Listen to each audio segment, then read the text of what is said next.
Bonsoir, vous êtes sur les 100.7 de Radio Association dans l'émission Libre Expression. Émission dans laquelle je reçois les partis politiques, les associations, les syndicats et toutes les personnes qui veulent s'exprimer librement sur les 100.7 de Radio Asso.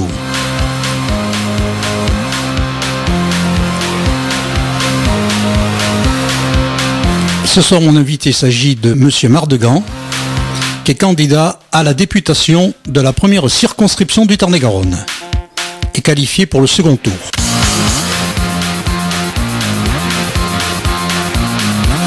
Pour l'interviewer, M. Bertrand Sergue, qui est enseignant universitaire au sein de la faculté de droit de Toulouse et de Montauban. Messieurs, c'est à vous pour l'interview. Monsieur Pierre Mardegan, bonjour. Bonjour. Tout d'abord, permettez-moi de vous féliciter chaleureusement car votre présence aujourd'hui au sein de cette émission radiophonique s'explique pleinement par le fait que votre candidature a suscité une certaine forme d'appétence au sein de la population tarn-et-garonnaise. En effet, les électeurs de la première circonscription de Tarn-et-Garonne, en vous accordant leur scrutin dimanche dernier, vous ont permis d'accéder au second tour des élections législatives. Preuve s'il en est que les arguments que vous avez su faire valoir ont trouvé un écho favorable auprès des électeurs tarn-et-garonnais. Pour être le plus précis possible vis-à-vis de nos auditeurs, vous êtes arrivé en tête de ce premier tour des élections législatives, Monsieur Mardegan, en recueillant 29,10% des suffrages exprimés. 18,75% des électeurs ont quant à eux accordé leur scrutin à Madame Valérie Rabault, plaçant cette dernière en seconde position de ces élections législatives de juin 2017. Il est également nécessaire de préciser que l'abstention a été relativement importante. Près de 46% des personnes inscrites sur les listes électorales ne se sont pas déplacées pour ce scrutin. Nous avons eu le plaisir, Monsieur Mardegan, de vous interviewer au sein de notre radio avant le premier tour de ces élections. Vous avez eu l'occasion de nous faire part de vos aspirations à embrasser la fonction de député de la République française. Nous organisons aujourd'hui, durant cette période d'entre-deux tours, un deuxième entretien radiophonique afin de vous permettre d'expliciter vos arguments sur plusieurs thématiques préalablement choisies par notre rédaction. Pourriez-vous en premier lieu nous faire part de votre analyse de ces résultats du premier tour des élections législatives? Je suppose que vous êtes pleinement satisfait d'avoir été le candidat ayant recueilli le plus de suffrages au sein de cette première circonscription de Tarn-et-Garonne. Merci. Oui, très heureux d'être qualifié pour le deuxième tour déjà, et ensuite de virer en tête. Mais j'accède quand même à ce deuxième tour, et donc cette deuxième partie de la campagne électorale avait beaucoup d'humilité. Mais de détermination aussi. Humilité parce que c'est par rapport aux autres candidats.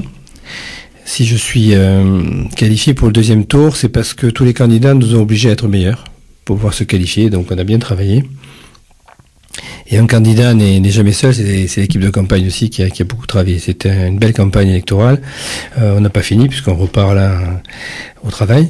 On essaie de... Je suppose. Oui, c'est pour ça qu'on vous a réservé un peu de temps quand même pour l'accueil sympathique chez vous.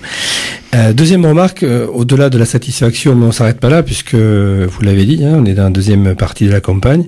Il faut qu'on continue à convaincre et surtout essayer de convaincre ceux qui n'ont pas été votés. Vous avez souligné la faible participation, c'est une vraie préoccupation citoyenne. Je crois que ça fait partie des grands projets de la République en marche, c'est-à-dire de redonner goût à la politique et au vote à nos concitoyens.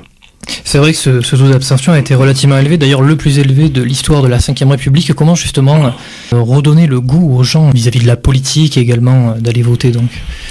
Je n'aurais pas la prétention de trouver des explications à cette faible participation au premier tour, mais bon, je vais faire le constat de tous les journalistes, qui est partagé par beaucoup de vos confrères. C'est quasiment 2 ans de campagne électorale avec les primaires de la présidentielle, des votes qui s'enchaînent avec un calendrier très serré. On le voit, nous, entre le premier et le deuxième tour, on a très peu de temps en fait pour se réorganiser, ne serait-ce que pour faire la démarche administrative à la préfecture, on a un crédit temps très court. Les Français ont été sollicités, peut-être trop sollicités, et ce calendrier électoral qui nous voit enchaîner élection présidentielle, élection législative derrière, on retrouve sur le terrain certaines démobilisations.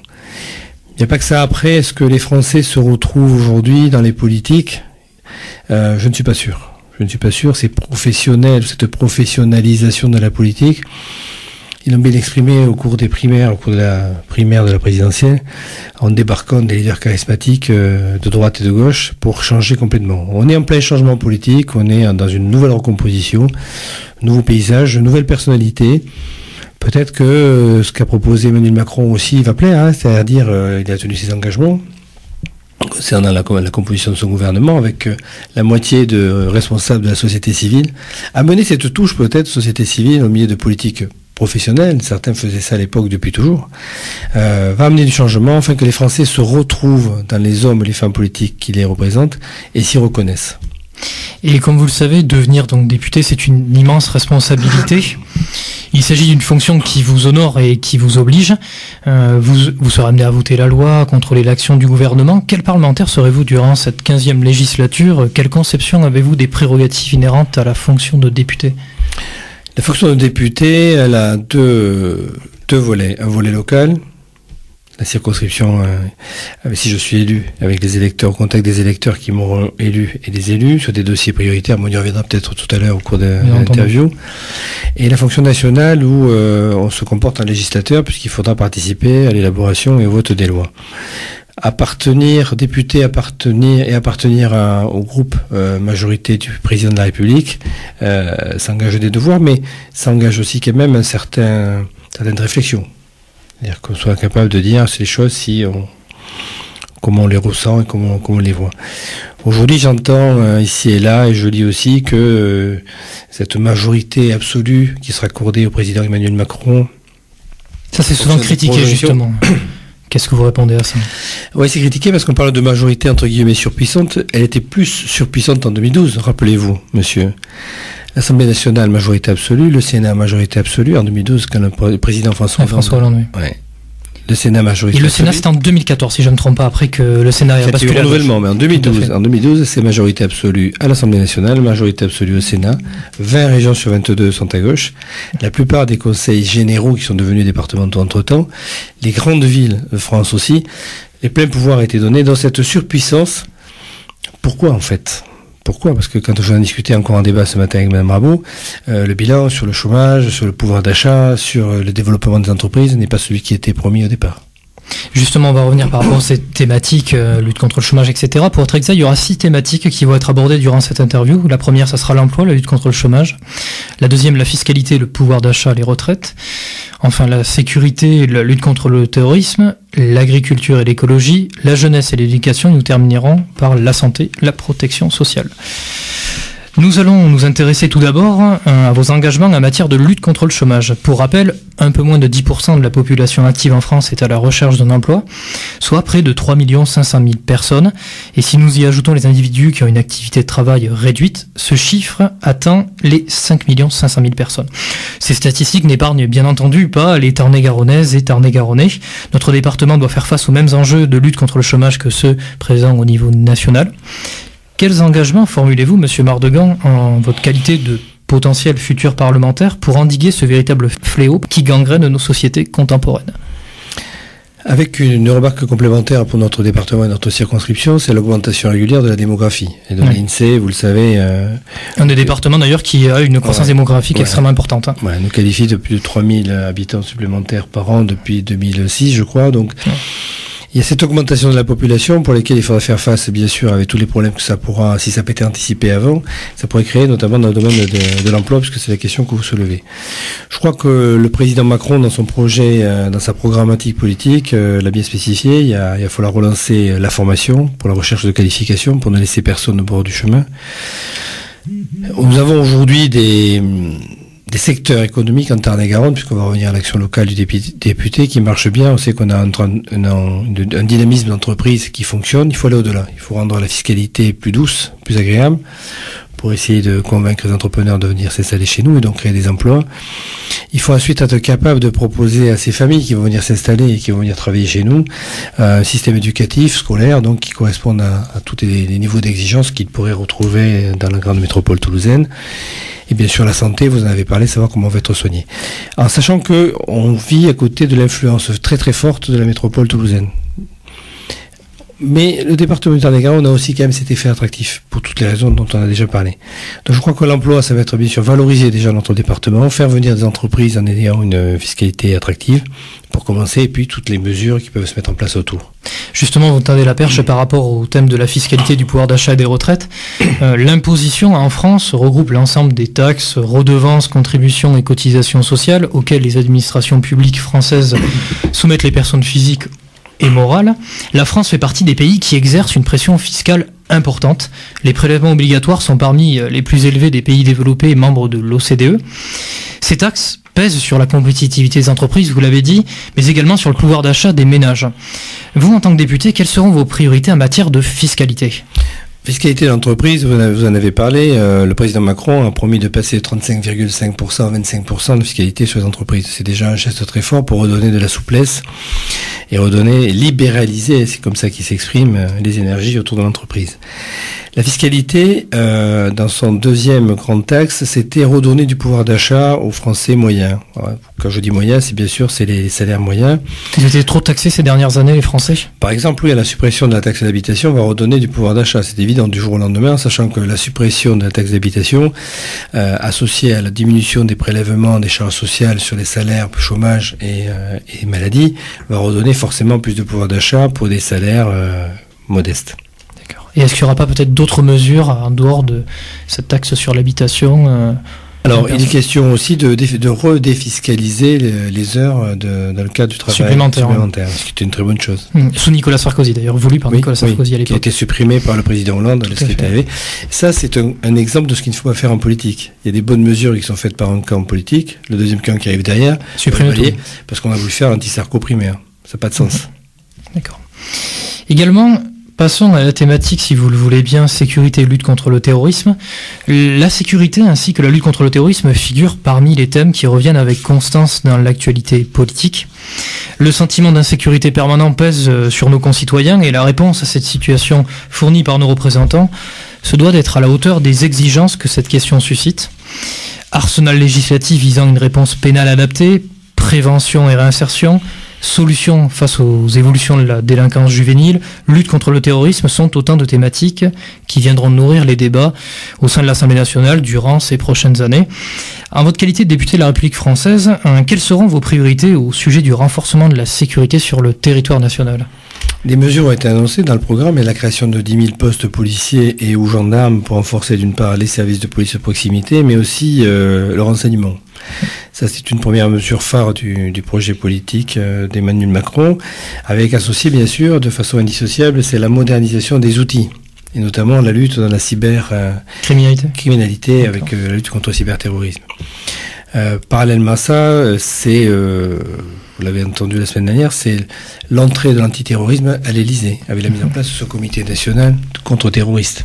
C'est ce task force, donc. Task force, ouais, c'est comme ça qu'on l'appelle, et qui permet justement, c'est la 5e République, c'est-à-dire que le chef des armées, c'est le chef de l'État, que l'antiterrorisme entre à l'Élysée ne doit pas nous choquer, bien au contraire.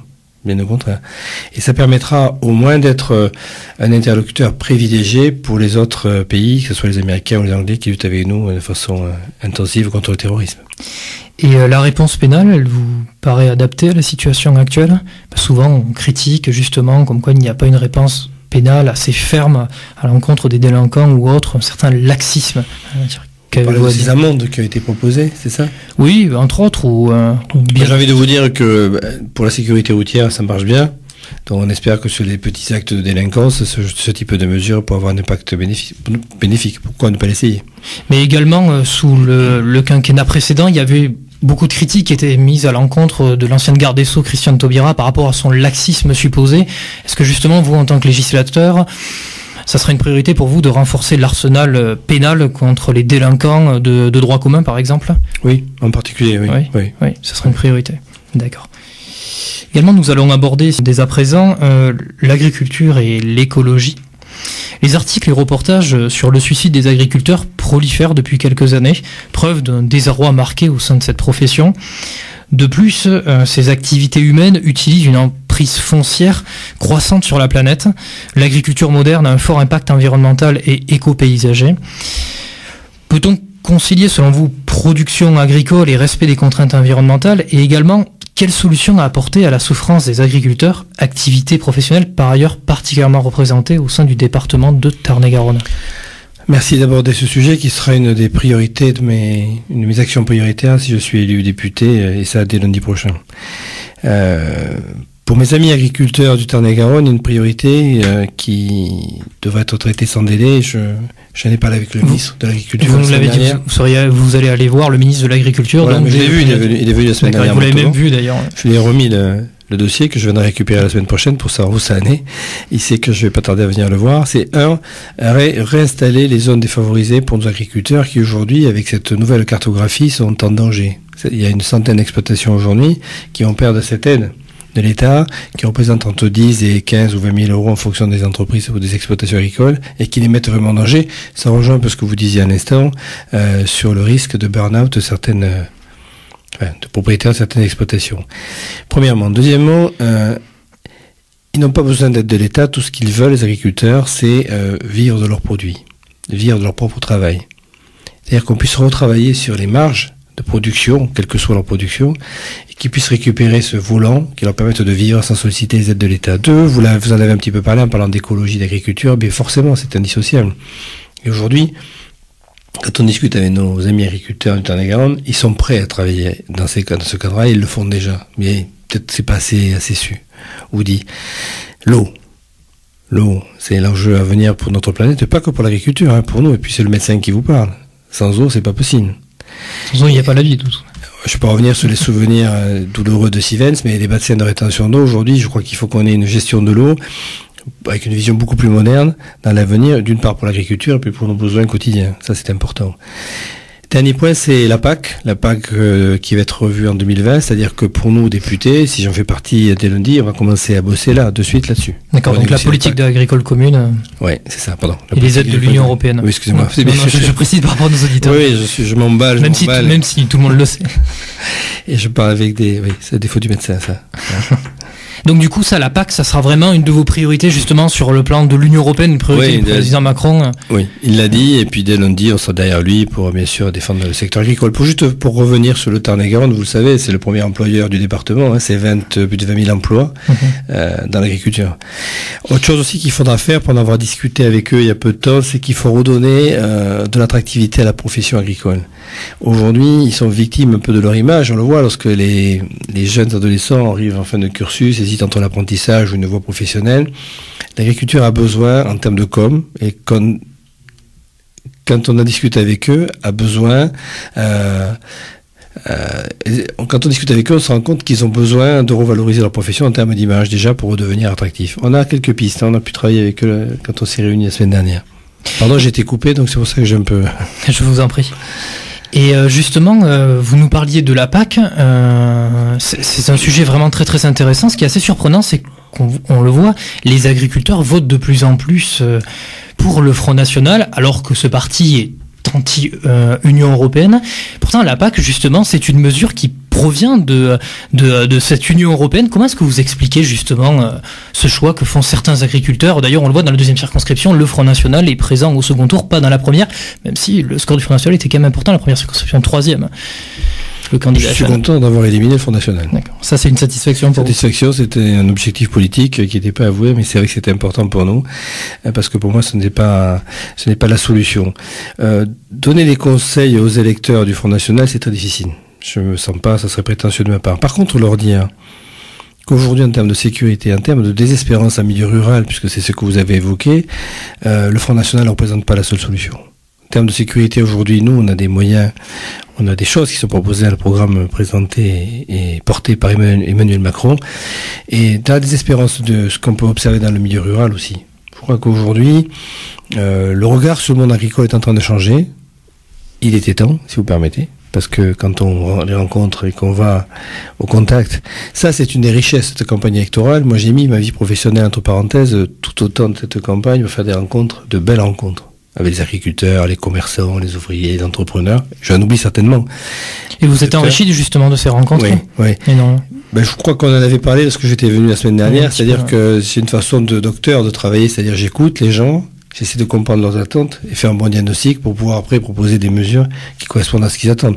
Attention, je ne promets pas le grand soir. C'est pas mon truc, ça. Comme un petit peu Emmanuel Macron, d'ailleurs, c'est ce qu'il dit aussi. Je ne pourrais pas le grand soir. En plus, c'est un métier que je découvre, donc j'ai beaucoup de choses à apprendre. J'ai des compétences dans certains domaines, que ce soit le médico-social, le sanitaire, après un petit peu en politique, parce que j'ai quand même une petite expérience de jeune élu dans le Tarn-et-Garonne avec le conseil départemental. Donc voilà. Mais en étant à l'écoute des gens, on arrive à essayer de bien comprendre. Quand on leur demande d'ailleurs, si vous êtes ministre de l'Agriculture demain, qu'est-ce que vous faites comme première mesure? Ils sont surpris par ce type de questions, ils s'y attendent pas. Quand je rencontre le président des petites entreprises en Tarn-et-Garonne, la même question, ils sont pas aussi faciles que ça. Enfin, ils sont pas aussi à l'aise que ça. Parce que c'est compliqué. Et justement, les politiques, ils ont trop promis, selon vous, ils n'ont pas tenu à chaque fois leurs promesses. Vous préférez dire très clairement ce que vous allez faire, après vous allez vous y tenir? C'est ça votre stratégie en quelque sorte? Ceux qui me connaissent, le bilan en 2 ans au conseil départemental, j'ai dit ce que j'allais faire et j'ai fait ce que j'ai dit. Serait-ce que sur le programme de modernisation des casernes des sapeurs-pompiers, relancer l'attractivité ou renforcer l'attractivité du volontariat chez les pompiers. Pour les personnes âgées, remettre à niveau les structures d'hébergement public, les centres hospitaliers. Castelmoissac, c'est parti. Montauban, ça n'a pas tardé. Et ensuite, lutter de façon efficace avec des mesures simples, mais provisoires, en attendant que le numerus clausus libère un peu plus d'énergie médicale. Lutter contre les futures désertifications médicales en milieu rural. On reviendra sur ces thématiques-là. Justement, vous parliez d'écoute et de diagnostic. J'aimerais justement avoir votre diagnostic, docteur Mardegan, si je veux m'exprimer ainsi, vis-à-vis cette fois-ci... Je suis toujours, oui. En campagne, je suis toujours. Vis-à-vis de la jeunesse et de l'éducation. Enseigner, comme vous le savez, c'est transmettre à la génération future un corpus de connaissances ainsi que des valeurs considérées comme faisant partie d'une culture commune. L'éducation vise au développement des facultés intellectuelles des individus et se doit d'être considérée comme une priorité par nos gouvernants. Sont présents sur le territoire du Tarn-et-Garonne de nombreux collèges, lycées, universités visant à transmettre un savoir, une connaissance et surtout à former à leur futur métier de nombreux individus. En qualité de législateur, vous serez amené à voter des propositions ou des projets de loi ayant trait à l'enseignement. Quels seront les choix que vous allez opérer en l'espèce ? Alors je vais poser la question, si vous permettez, je vais la reprendre dans l'autre sens. Oui. Je crois que vous parlez de diagnostic, donc c'est déjà voir ce que nous avons aujourd'hui à proposer pour nos jeunes dans le département de Tarn-et-Garonne et ce qu'il est possible de faire mieux en termes de scolarité et de premier cursus ou de première partie de cursus universitaire. Nous disposons d'un super centre universitaire, mais qui mérite mieux. En fait, je crois qu'on peut aller un petit peu plus loin dans ce qu'on peut proposer aux étudiants du Tarn-et-Garonne. Et éviter peut-être à des familles de revenus modestes d'avoir à prendre en charge un appartement à Toulouse parce que les jeunes sont obligés de quitter la ville ou le département pour suivre leurs études, que ce soit à Toulouse ou à Bordeaux. On croit aujourd'hui qu'il y a ce vrai potentiel, nous sommes aux portes de Toulouse, il n'y a pas de raison que des professeurs comme vous, par exemple, puissent venir enseigner à la faculté de droit de Montauban, mais d'autres aussi, d'autres. On parlait entre nous il n'y a pas très longtemps des écoles prépa aux écoles d'ingénieurs, même s'il y a déjà, pourquoi ne pas développer ? Je crois que vous voyez pas là aussi la faculté de médecine. Oui, tout à fait, la première année de localisation. Voilà. Je crois qu'il faut, ça j'en suis convaincu, c'est-à-dire qu'il faut faire des bons dossiers et le faire avec les gens qui connaissent bien ces problèmes-là, c'est avec eux qu'il faut les construire. Et après, ça c'est mon boulot de législateur, ça va être d'abord de les porter, de dire voilà ce qu'il faut qu'on fasse chez nous, dans la circonscription où je travaille. Parce que c'est effectivement ce qui s'est passé pour la faculté de droit de Montauban. Nous sommes partis d'un constat comme quoi les amphithéâtres étaient surchargés en droit en première année à l'Université Toulouse-Capitole et c'est pour ça que nous avons créé cette antenne délocalisée à Montauban afin justement de permettre aux étudiants de ne pas avoir à s'acquitter d'un loyer à Toulouse qui est relativement cher, donc ils peuvent rester un petit peu chez les parents les premières années. Voilà, faire peut-être ça comme vous l'avez dit à juste titre pour la médecine ou pour les ingénieurs, etc. Ça c'est vrai que ce sont des pistes qui peuvent être travaillées. Et ça permettrait aussi, si vous permettez, de développer notre activité, notamment avec la mise à disposition de logements étudiants. Donc il y aura des programmes derrière qui pourraient se calquer sur le développement du centre universitaire de Montauban, qui pourrait devenir le centre universitaire de Tarn-et-Garonne. D'ailleurs, la localisation souvent peut laisser à désirer, hein. Elle est juste en face, comme vous le savez, du conseil départemental. Alors là, il y avait eu une petite bataille, si je peux m'exprimer ainsi, entre la mairie et le conseil départemental à l'époque de monsieur Jean-Michel Baillet, par rapport à l'emplacement, justement. La mairie, si je ne me trompe pas, préférait que cet emplacement se situe au niveau de la gare.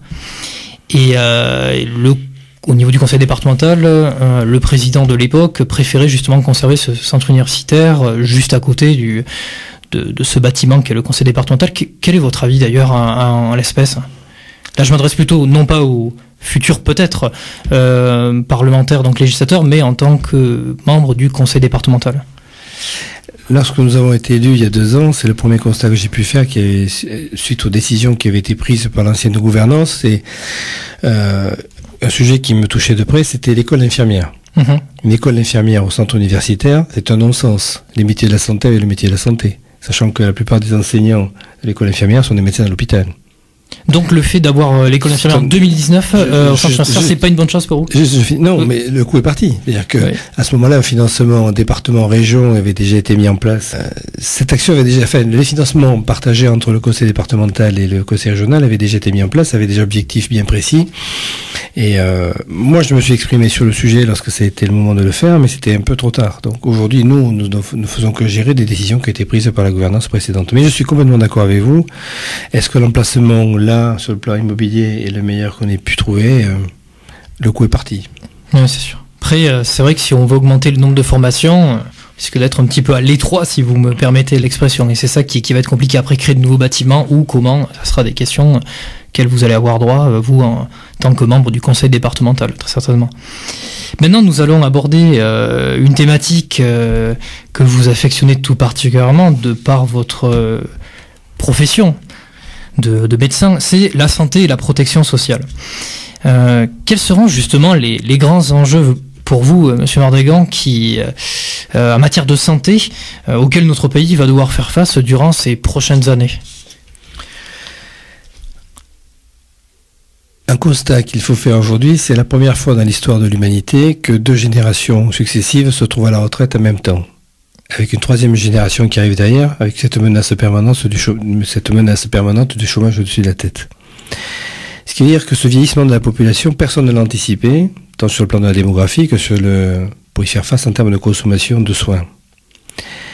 Aujourd'hui, au moment des choix importants à faire, c'est-à-dire qu'on se retrouve confronté à une évolution de technologie diagnostique ou d'innovation thérapeutique, mais il va falloir prendre en charge aussi ces 2 générations qui vieillissent, avec une 2e génération qui arrive derrière, sans avoir forcément les moyens de pouvoir proposer la meilleure structure d'hébergement. Donc ça, c'est un premier constat. C'est donc le vieillissement de la population en termes de santé, c'est des choses qu'il va falloir intégrer très vite. De plus en plus justement de personnes âgées. Ouais. À part qu'il y a 30 ans de retard pour des absences de décision à l'époque. Donc voilà, mais il va falloir s'y pencher et le plus vite possible. Deuxième constat, c'est l'épuisement de notre système hospitalier. Aujourd'hui, les structures hospitalières sont vieillissantes, elles ont besoin de rénovation, de modernisation.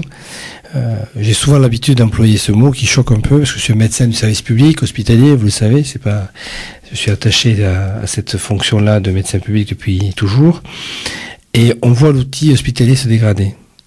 Ça, vous l'avez constaté, vous? Ah oui. On y reviendra après si vous le voulez, mais il y a d'un côté la modernisation, mais aussi on peut pas aller plus loin en termes de diminution de personnel soignant. La cote d'alerte est atteinte aujourd'hui. Il n'est pas question de toucher. C'est pour ça que, lorsque nous en avions discuté la semaine dernière, je ne sais pas si vous vous souvenez, j'avais dit le projet Fillon va finir de démanteler l'hôpital. La suppression de 500 000 postes de fonctionnaires qui ont disparu d'ailleurs entre le premier et le 2e tour des législatives, dont plus de 120 000 postes à l'hôpital. C'était terrible ça, terrible. Et ça justement, les Français ont sanctionné justement ce programme de François Fillon qui était néfaste pour vous. Hein. Et c'est bien qu'il l'ait fait. Moi, c'est une des raisons majeures qui a fait que je ne pouvais pas suivre les accords électoraux législatifs entre l'UDI et le projet Fillon avec les Républicains. D'ailleurs, comme vous l'avez dit, si vous me permettez, la droite, c'est vrai, est revenue un petit peu en arrière. Ils ont oublié ça, on les a perdus. 500 000 postes. C'est passé à 300 000, effectivement. Ouais. Et du coup, pour vous, la droite s'est rendue compte un peu tard, en fait, de cette erreur-là qui était pour vous majeure. Oui. C'est une erreur majeure. Je crois que l'hôpital a besoin d'être renforcé, a besoin d'être modernisé, a besoin d'être renforcé en termes de personnel soignant. Aujourd'hui,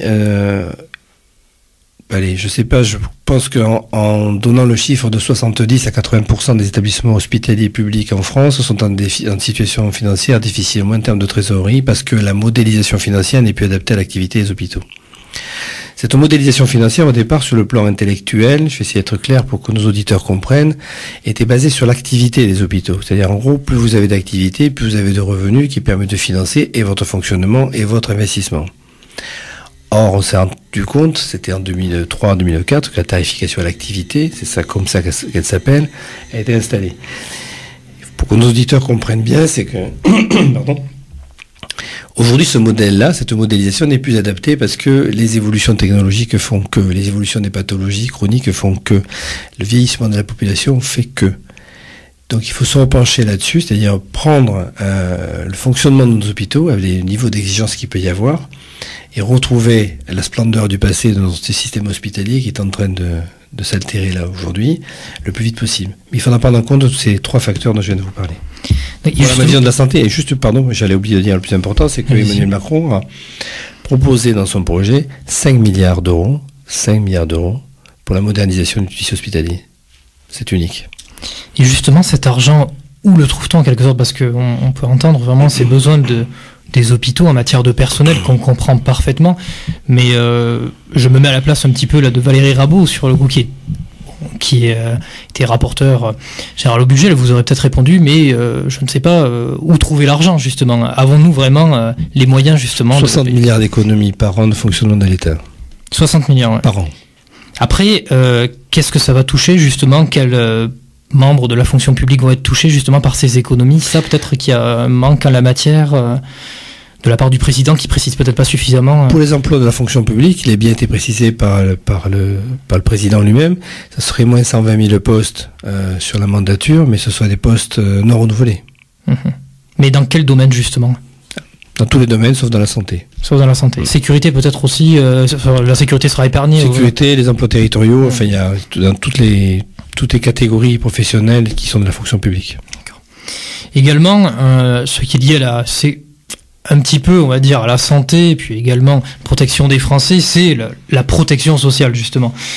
Et notamment la sécurité sociale qui fête aujourd'hui son 72e anniversaire.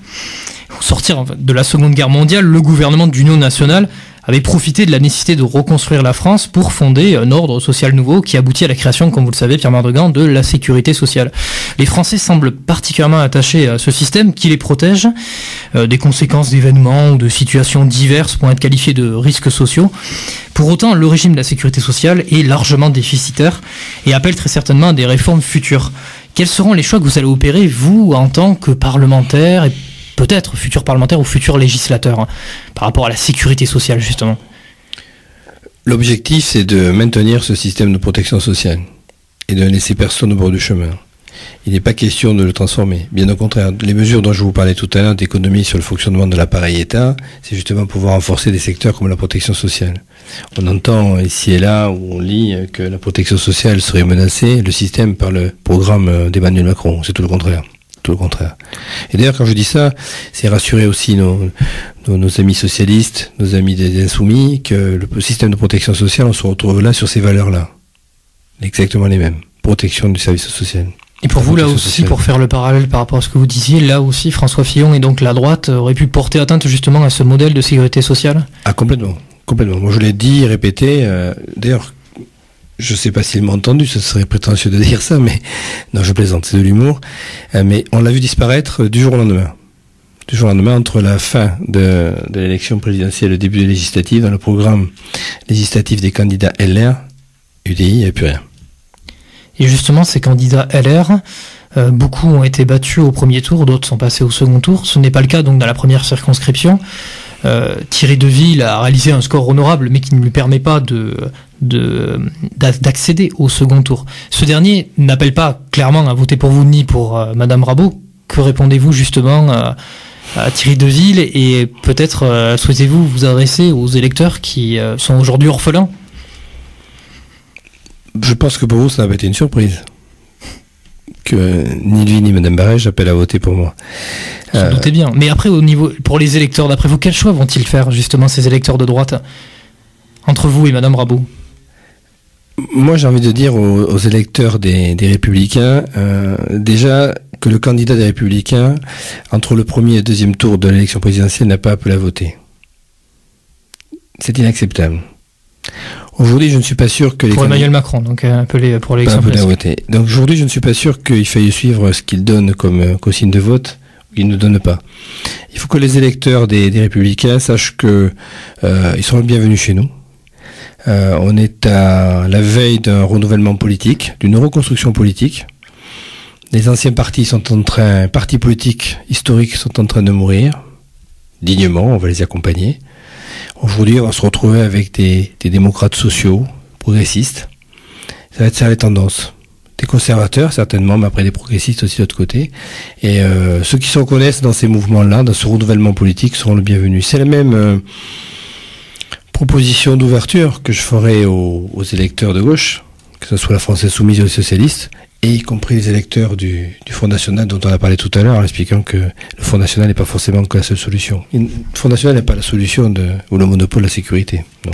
Donc du coup, vous adressez vraiment à tous les électeurs, même les électeurs socialistes donc, qui auraient voté pour Valérie Rabault, vous les appelez à voter pour vous au second tour? Oui, qui réfléchissent. Ce qui est important aujourd'hui, c'est de se dire, est-ce qu'il vaut mieux avoir un député issu de la majorité présidentielle et qui pourra prendre les dossiers à bras le corps et les porter jusqu'à Paris, où là, il y aura un effet de levier qui sera forcément plus important, elle le sait bien, d'ailleurs, Mme Rabault, pour avoir fait partie de la majorité présidentielle, que de faire partie d'un groupe à l'Assemblée. Si les projections qui sont faites aujourd'hui se vérifient, ça sera des groupes de 15 à 20 députés socialistes dans la prochaine Assemblée nationale. Pour vous, ils n'auront aucun poids, donc du coup, autant... Non. Et également, M. Carivien, vous vouliez ajouter certaines questions à ce débat, des questions des auditeurs de Radio. Oui, nous avons des auditeurs qui nous ont écrit. La première concerne les retraites et notamment la CSG. Donc cette personne s'appelle Nadine, elle habite à Bioul et elle nous dit depuis 5 ans que je suis à la retraite, j'ai jamais été augmenté. On va encore amputer notre pouvoir d'achat pour un revenu de 2000 € par mois. Donc ça va être 200-250 €. Qu'en pensez-vous en tant que futur député, si vous l'êtes ? Je crois qu'il va falloir qu'on fasse preuve de beaucoup de pédagogie sur la mesure augmentation de 1,7 de la CSG. Je m'y emploie, hein. Je ne suis pas un spécialiste, mais je m'y emploie.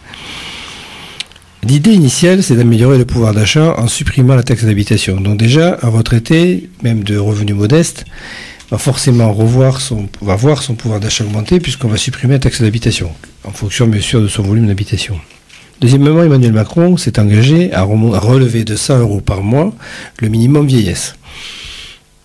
Troisièmement, sur ces prélèvements obligatoires des retraités de revenus modestes, il est prévu aussi de diminuer le prélèvement des charges sociales, travail, chômage. Et ensuite, la dernière compensation, c'est le remboursement à 100% de tout ce qui est prothèse visuelle, lunettes et prothèses auditives. 100%. C'est-à-dire que, la prise en compte de maladies chroniques comme l'hypertension artérielle aussi à 100%. Ce qui veut dire que l'un dans l'autre, pour les évaluations qui ont été faites par Emmanuel Macron et son équipe, et on peut lui faire confiance parce qu'en termes d'économie, je crois qu'il en sait plus que nos élus locaux, qui me ressortent ça à chaque fois, c'est au maximum, ça va augmenter de 15 à 20 € maximum sur l'emprise, enfin sur le pouvoir d'achat d'un retraité. Après que tout le monde fasse des efforts, même le plus petit possible pour le redressement du pays, moi ça me paraît être citoyen. Mais si c'est de l'ordre de 10 à 15 €, donc pour assurer Nadine, je ne sais pas quels sont ses revenus, mais ceux qui sont... 2000 €. 2000 € par retraite. mois, c'est en dessous, tout ce qui sera en dessous de 1400 € par mois de retraite ne sera pas touché par l'augmentation de la CSG. J'ai été assez clair. C'est difficile, hein, l'exercice. Alors, seconde question, Jean-Pierre de Saint-Antonin. Comment va être calculée l'exonération de la taxe d'habitation ? Je ne comprends pas trop la question. C'est-à-dire, en gros, c'est la suppression de la taxe d'habitation. Oui. Dans la suppression, Emmanuel Macron a dit qu'il y avait 80% de personnes qui vont être exonérées. Comment ça va être calculé ? C'est en fonction du revenu moyen. Ce sont les revenus les plus modestes qui vont pouvoir bénéficier de l'augmentation du pouvoir d'achat. Alain de Montauban, il vous demande, est-ce que vous allez taxer les placements financiers et notamment l'assurance vie, qui a été un placement qui a été aussi impacté par les taxes et les prélèvements. C'est Alain, c'est ça ? Alain de Montauban. Alors Alain, je ne sais pas où est-ce qu'il a lu ça, mais pour l'instant rien n'est décidé. Mais c'est sûr que sur le patrimoine et sur les capitaux, il y a aujourd'hui des études qui sont faites. Pour l'instant, rien n'est encore décidé, à ma connaissance. D'une auditrice, du moins Claudine, qui habite à Saint-Nofari, et vous avez parlé de Sivens, que vous allez relancer Sivens tout à l'heure. Sauf erreur de ma part. Alors, ça l'a fait. Je n'ai pas dit que j'allais relancer Sivens, non. Ou alors je me suis mal exprimé. Parce que c'est ce j'ai cité le problème de Sivens lorsqu'on a parlé de la gestion de l'eau et de l'irrigation. Oui.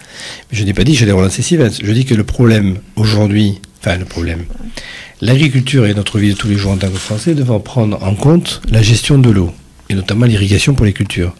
Mais j'ai pas dit que je remettais en cause Sivens. Ce que je pense, c'est que le dossier Sivens était très maltraité, dans les deux sens, aurait mérité certainement une autre approche pour éviter que ce qui se passe s'est passé. Voilà. Il fait plus de concertation. Bien sûr. Voilà. Bien sûr. Donc mais elle avait peut-être mal compris. Donc parce que je me suis militante, elle m'a dit acharnée contre Stevens. C'est-à-dire contre qui ou contre quoi? Contre le barrage Stevens qui était prévu. Voilà. Donc. Non, je n'ai pas dit ça. Je dis uniquement que c'était. On en a entendu parler parce que ça a fait beaucoup de bruit dans notre département et juste à côté. L'histoire de la rétention d'eau de Stevens. Mais il faudra quand même se pencher sur ce problème-là de gestion de l'eau dans les années qui viennent. Et je terminerai par cette question parce qu'il y en a plusieurs, mais donc je peux vous tenir quand même des heures entières avec les questions des auditeurs. Donc c'est une forme de boutade. Madame Marie de Montricourt, qui vous a écouté la dernière fois, dit si vous êtes fatigué, parce qu'elle vous trouvait moins convaincant que la fois précédente. Au niveau de la voix. Elle est peut-être au médecin, je ne sais pas.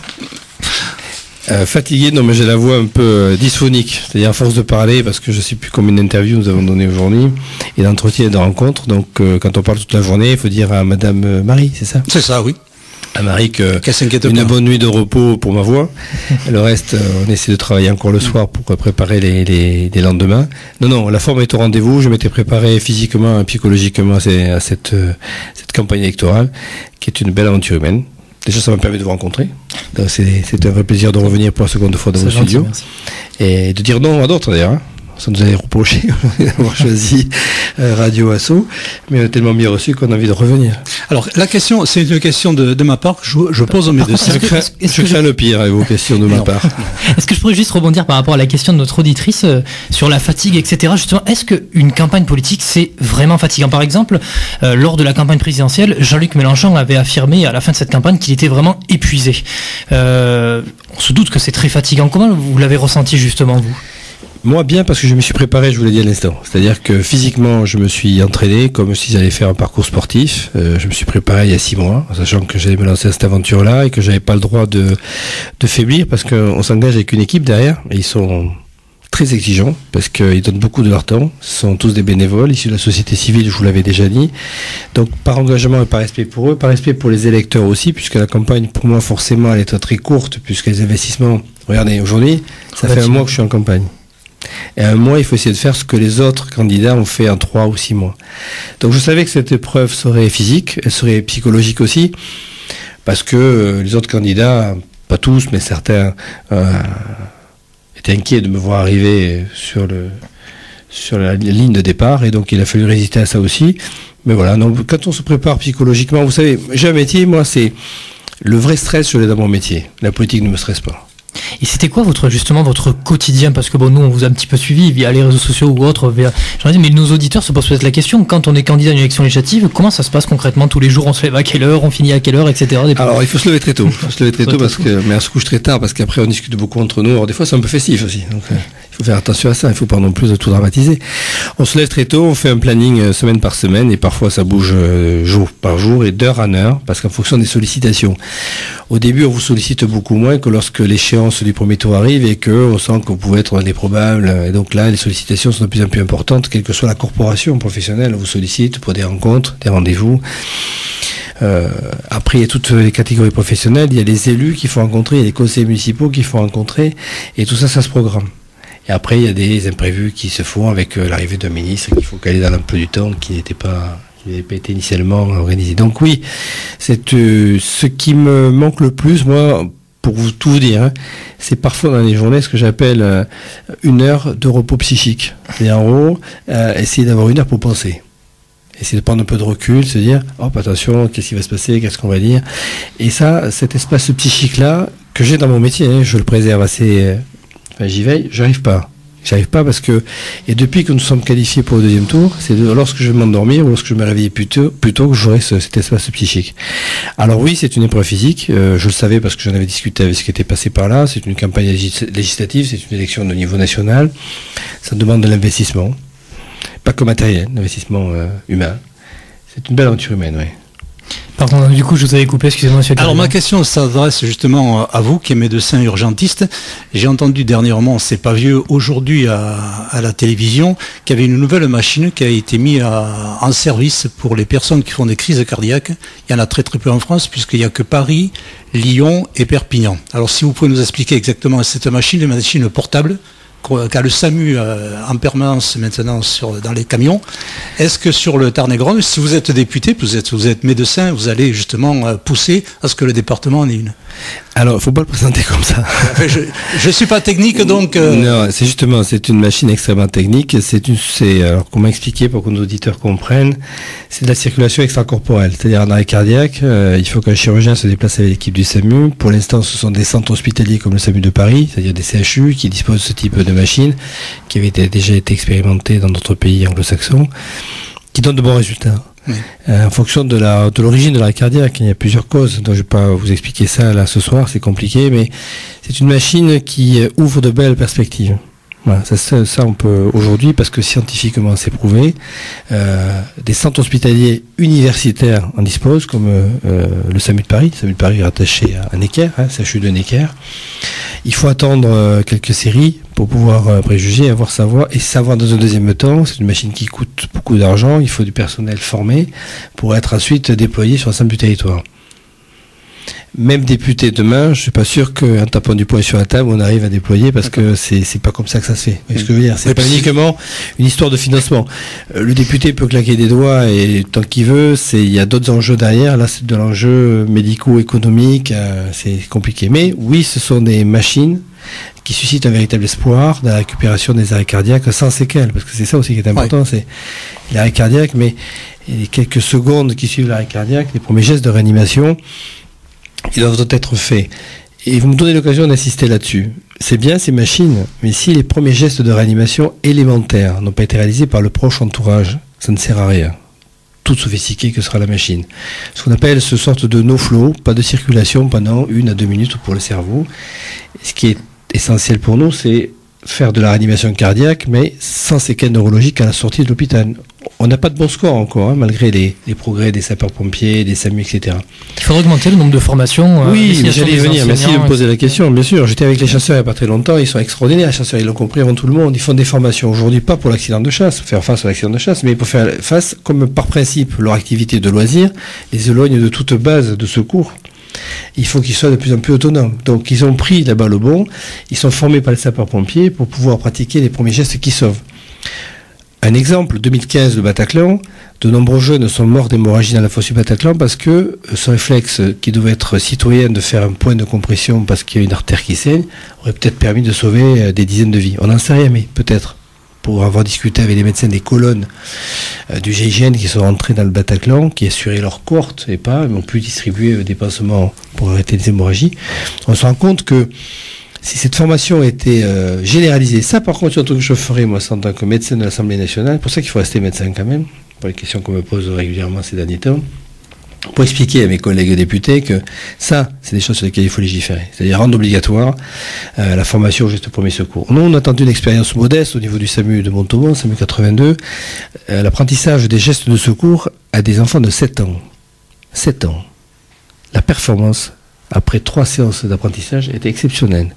Et ces enfants transmettent aux parents qui viennent nous voir après en nous disant « mais il me montre à la maison ce qu'il faut faire, j'aimerais bien apprendre aussi. » Oui. Donc je pense que dans le milieu scolaire, avec l'éducation nationale, il y a du boulot à faire. Oui, dans ce cadre-là. Pardon, j'ai dérapé un peu par rapport à la question de la machine qui sauve, mais il y a ces gestes-là élémentaires à faire avant de mettre la machine sur le patient. C'est spectaculaire à voir. Vous avez des vidéos qui circulent aujourd'hui dans le métro où ils mettent en place cette machine avec le geste chirurgical d'abord sur le patient. C'est quelque chose de fantastique. Mais quand même, il y a l'alerte qu'il faut savoir donner correctement et les premiers gestes de secours qu'il faut savoir faire. Vous devez vous entraîner d'ailleurs, vous aussi, parce qu'imaginez qu'un jour quelqu'un fasse un malaise ici. Oui. Tant que le SAMU arrive et les pompiers. C'est la même chose dans l'enseignement supérieur. Nous ne sommes pas formés aux gestes de premier secours et ça, c'est vraiment problématique. Ça, autre question aussi aux médecins par rapport à la fin de vie. Est-ce que vous êtes pour qu'on légifère beaucoup plus ? C'est une question compliquée. C'est un sujet très complexe. On peut pas l'aborder. Qui va revenir certainement dans le cadre de l'euthanasie ou autre. Vous parlez, faites allusion à la loi Leonetti, je suppose. Oui, absolument. Qui est une belle avancée quand même. Hein, quand on voit d'où on vient et qu'aujourd'hui ce que permis le député Leonetti, ministre d'ailleurs, ex-ministre, c'est une belle avancée. Je crois qu'on est au début. On est au début. Aujourd'hui, notre société évolue. Notre société est en pleine mutation sur le plan psychologique, sur le plan physique. Je pense que ça va évoluer. Mais c'est un sujet complexe. On ne peut pas trancher comme ça du jour au lendemain. Il faut aller vers l'euthanasie ou pas aller vers l'euthanasie. C'est un sujet complexe qui méritera d'être enrichi par les échanges qu'on peut avoir avec ce que nous appelons nous les usagers ou la population. Et vous, personnellement, vous êtes pour l'euthanasie ou pas? Je vous dis, c'est un sujet complexe. Je ne peux pas avoir de pour ou contre. Si elle est faite dans de bonnes conditions, où la légalité, la transparence est absolue, le libre consentement, l'éclairage de l'entourage, on peut en rediscuter, mais il faut que toutes ces conditions soient réunies. Alors justement, vous m'avez tendu la perche, un peu le micro même, disons, en tant que radio. Vous avez évoqué que vous êtes médecin et qu'un médecin reste toujours médecin. Si vous êtes élu député, est-ce que vous allez consacrer une partie aussi à la médecine ou pas? Puisque c'est ce qu'on vous reproche. Deville, vous la reprochez ici, Madame Rabot aussi, que vous ne seriez pas à 100% député. Moi, je pense que continuer à sauver des vies, ça mérite d'être souligné plutôt que d'être dénoncé, déjà. Je commence à fatiguer, oui, j'ai plus de voix. Ça va s'arrêter l'émission. Marie. Médecin un jour, médecin toujours. Vous savez que depuis très longtemps, des députés, des médecins députés, ont participé à l'activité de l'Assemblée nationale. Et ils avaient toujours un régime un petit peu à part, parce qu'on sait que ce métier-là, on ne peut pas l'arrêter du jour au lendemain. Je ne dis pas que les autres métiers, comme avocat ou banquier, ne méritent pas une certaine pratique. Mais moi, mon médecin de réanimation d'urgence, si je ne le pratique pas pendant 5 ans, je ne sais pas ce que je ferai, ce que je serai devenu au bout de 5 ans. Donc je crois que on peut être à 150% député. Madame Rabot, qui me le reproche, si vous voulez, a quand même été rapporteuse du budget pendant 5 ans. Donc elle n'était pas députée quand elle était rapporteuse du budget, elle n'était pas sur le Tarn-et-Garonne quand elle était rapporteuse du budget. Donc, elle avait une autre activité à côté et c'est tout à fait louable. Donc porter des jugements de valeur comme ça, dans un objectif purement électoral à court terme, c'est pas bien. Moi je pense que ce que je ferai, je vais en fonction de la charte qu'on nous demandera de signer, mais travailler, excusez-moi, continuer à travailler la nuit et le week-end, et le dimanche, personne ne va se battre pour me remplacer, hein. Par contre, je pourrais exercer mon travail de parlementaire, mais le dimanche, travailler avec mes malades. Enfin, mes malades, soigner les malades. Non? Oui. Et la nuit aussi. Alors, si parce que les députés ne travaillent pas la nuit, sauf en session parlementaire. Donc, alors, si moi, je suis entraîné, vous voyez, pour faire les deux. Si vous êtes élu, M. Mardegan, est-ce qu'il y aura une fête? Est-ce que vous allez organiser une petite, des festivités? Pas à la rotonde, peut-être. Non. Déjà, ici, la rotonde, on n'a pas de risque. Je peux pas vous dire. Franchement, on n'y pense pas. On bosse. Qu'on ait envie de se retrouver entre nous après, parce qu'on a beaucoup travaillé. Certainement, mais il n'y a pas de. C'est pas le grand soir non plus. Ouais. C'est-à-dire que je crois que aujourd'hui, les Tarn-et-Garonnais sont en souffrance. La France est en souffrance. On n'a pas la tête à faire la fête. Je crois que si on est conscient de nos responsabilités, si je suis élu, dès lundi, je me mettrai dans mon job de député. J'attendrai ma feuille de route parce qu'il va falloir que je sache ce qui nous attend aussi. Alors après, on boive un petit coup entre nous et qu'on discute et qu'on rigole, oui bien sûr, mais après, je crois qu'il faut rester humble dans cette victoire. Mais je vais en accepter la bonne augure quand même, puisque vous l'annoncez. Voilà. On restera humble. Vous avez votre chargé de communication qui s'est présente dans le studio. Alors la dernière fois, j'avais demandé à M. Mardegan qu'il se décrive quel était l'homme qu'il était. Vous, en tant que chargé de communication, que pensez-vous de l'homme ? Fais gaffe à ce que tu dis. Bonsoir. J'avais jamais trop réfléchi. Je dirais que ce qui prime chez lui, surtout, c'est son côté humain, son accès facile. Je pense que c'est quelqu'un qui écoute aussi beaucoup. Avant de... Voilà, hein, d'ailleurs, c'est ce que tu as fait. Tu es d'abord allé rencontrer les gens avant de travailler sur le programme. Même si tu avais une idée de là où tu voulais aller, parce que c'est aussi quelqu'un qui procède par objectif. Ça, c'est aussi intéressant, c'est-à-dire qu'il te donne il te fixe des objectifs, et ensuite il les atteint, et il dit ce qu'il fait, il fait ce qu'il dit. Ça, c'est vraiment, ça lui correspond tout à fait. On le répète souvent. Quels sont les défauts de M. Mardegan ? Question difficile. Les défauts et les qualités. On n'aura pas le temps d'une soirée, là. Pour tout vous dire. Là, elle a manqué de temps, je pense. Ne l'interrompez pas, s'il vous plaît, monsieur. Non, là, je suis rentré à la radio. Je suis un peu prise au dépourvu. Des défauts. J'enlève le casque. Sors de la pièce. Je dirais que... non, parfois il est... Parce que les défauts peuvent être des qualités aussi. Hein. Oui, et parfois il en fait un peu trop. J'aurais dit... Enfin, il veut trop en faire. Voilà, nous on le freine, on lui dit non mais t'as pas besoin de faire ça, pas besoin de... C'est plus dans la gestion de peut-être pas de ses priorités parce qu'elles sont, je vous dis, ils procèdent par objectif, donc là c'est très clair, mais je vais dire sur le déroulé par exemple, bon, là on est en campagne donc c'est un petit peu à part, mais on a beaucoup d'imprévus tous les jours, on a beaucoup de choses à gérer, et, c'est que lui s'il pouvait il ferait tout quoi. Voilà, Bertrand, vous avez des questions ? Justement, j'en profite comme vous êtes là, madame, pour vous poser un petit peu la même question que celle que j'ai adressée à monsieur Mardegan, concernant votre quotidien, justement. Quel est le quotidien d'une chargée de communication d'un candidat aux élections législatives ? Alors déjà, il n'y a jamais deux journées qui se ressemblent, hein, puisque à côté, j'ai aussi mes autres activités. Donc on essaie simplement de concilier au mieux les emplois du temps. On est plusieurs à gérer aussi, hein, on se partage les tâches, on délègue. Vous pouvez les citer peut-être, ce serait bien de les citer. Ah oui, tout à fait. Par exemple, dans le cas de la communication, déjà au sein même de l'équipe, on est 2-3 à gérer le Facebook, le Twitter. On a des outils, on s'est mis des outils pour pouvoir les remplir et pour faire les publications, les posts. On travaille aussi avec des prestataires qui nous ont aidés donc à concevoir par exemple le site internet ou même pour faire le journal de campagne. Donc c'est des gens que en fonction de ce qu'on a à faire, par exemple là il fallait boucler la deuxième profession de foi, donc dans le planning on s'était fixé à tel jour, tout le monde était dans les starting blocks, tout le monde est prêt au bon moment et on y consacre le temps nécessaire et tout le monde est très réactif. C'est très plaisant d'ailleurs parce que même les prestataires de l'extérieur se mettent vraiment à notre disposition parce qu'on travaille jour et nuit. Donc on peut s'appeler à des heures indues pour boucler un bon à tirer.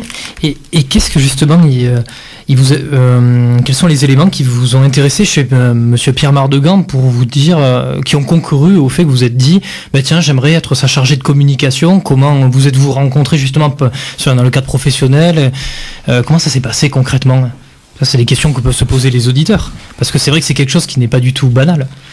Au départ, on s'est rencontrés par rapport à nos convictions politiques, puisque je suis centriste également au départ, je veux dire, donc on avait la même ligne, et puis après c'est les affinités, et ça s'est fait naturellement. Je pense que quand on a abordé la campagne, on a essayé de voir comment on allait procéder, il y a toute une phase très importante sur ce que j'appelle le positionnement, que l'on retrouve en marketing ou en politique, c'est primordial.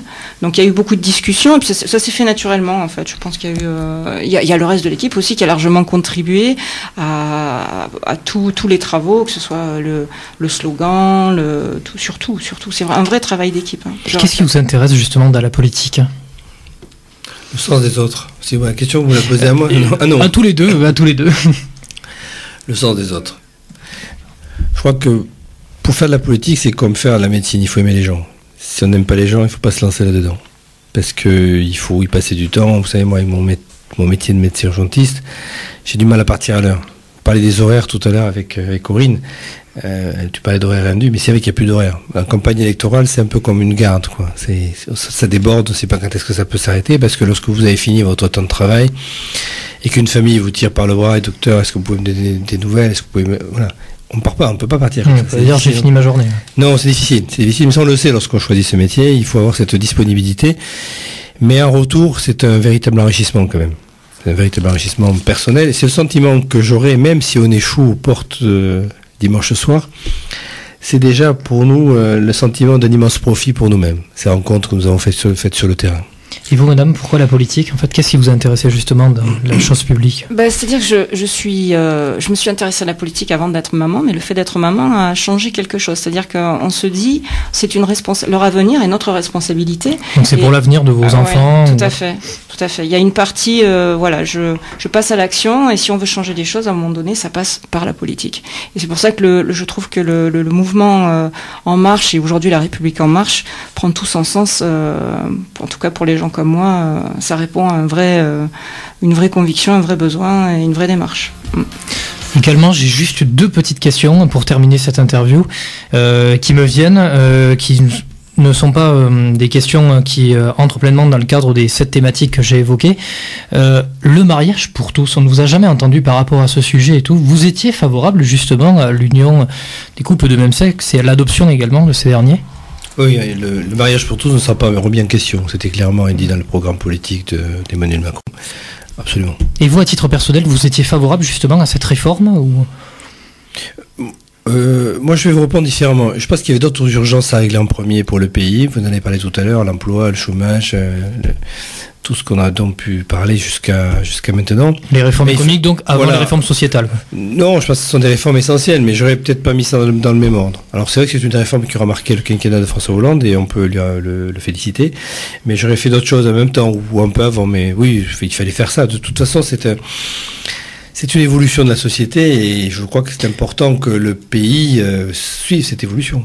Après, il pouvait y avoir également le pacte civil renforcé que proposaient les Républicains, c'est-à-dire que nous, en tant que juristes, on nous sommes tous rendus compte du fait qu'il y avait un vide juridique par rapport aux personnes qui étaient en couple et de même ça qui étaient pacsées et donc le mariage donnait plus de droits. Les Républicains avaient proposé notamment un pacte civil renforcé qui aurait pu peut-être retenir l'attention de certains parlementaires au détriment du mariage. Pensez-vous ? Ah bon, moi je suis pas là pour donner mon avis, c'est vous que j'interroge.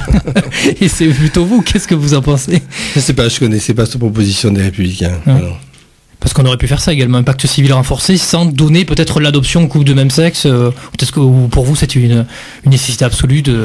Alors moi je vais vous donner un avis de médecin de tous les jours. C'est-à-dire qu'on a des fois des couples hétérosexuels avec des enfants qui se comportent de façon épouvantable avec leurs enfants. Donc il vaut mieux, voilà, départ... J'ai compris. Termine. Je vous en prie. On a déjà dû vous la sortir celle-là, mais c'est exactement ce qui se passe. C'est-à-dire que c'est pas parce qu'on est du même sexe ou d'un sexe différent que les enfants seront mieux ou maltraités. Voilà. Moi je crois que c'est important, c'est que les enfants soient élevés avec amour, qu'ils aient l'encadrement qu'il faut pour leur éducation et leur développement. Et ces exemples-là, on peut pas dire que ce sera mieux ou pas avec un couple de même sexe ou un couple hétérosexuel. Mon métier m'a appris que c'était pas aussi tranché que ça. Également, toute dernière question qui me vient également à l'esprit, je suis surpris qu'il n'y ait pas un de nos éditeurs qui ait pensé, mais peut-être, en fait, c'est au sujet des attachés parlementaires. C'est vrai qu'on ne nous avait pas posé cette question lors de votre première interview.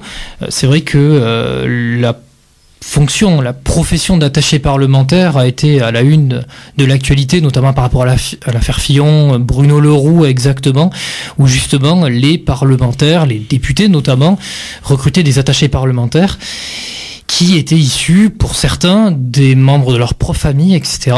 Quelles seront vos priorités justement par rapport au recrutement de ces attachés parlementaires, sachant que de mémoire, vous aurez une enveloppe de 9 500 € que vous devrez répartir avec vos attachés parlementaires. Quel choix allez-vous opérer en l'espèce ? Des choix professionnels.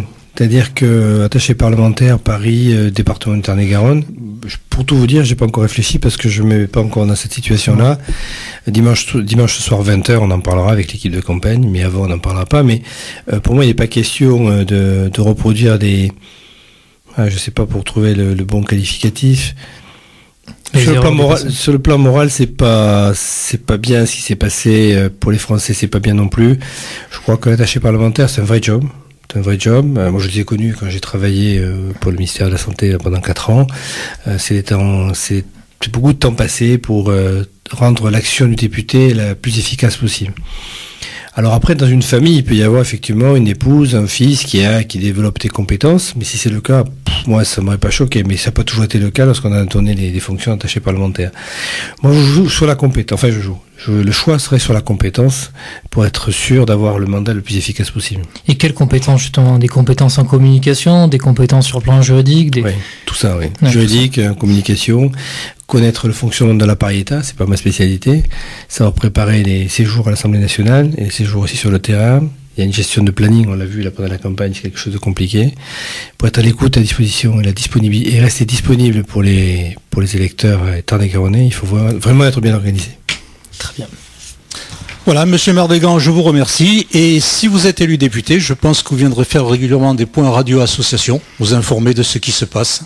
Avec plaisir, je suis tellement bien accueilli. Voilà, c'est gentil à vous. Vous étiez en direct dans l'émission Libre Expression. Ce soir, mon invité, c'était Monsieur Mardegan Pierre. L'entretien était mené par Monsieur Bertrand Sergue, enseignant universitaire au sein de la faculté de droit de Toulouse et de Montauban. Je vous souhaite à tous une excellente soirée et restez bien branchés sur les 100.7 de Radio Asso. Radio Asso, la radio qu'il vous faut.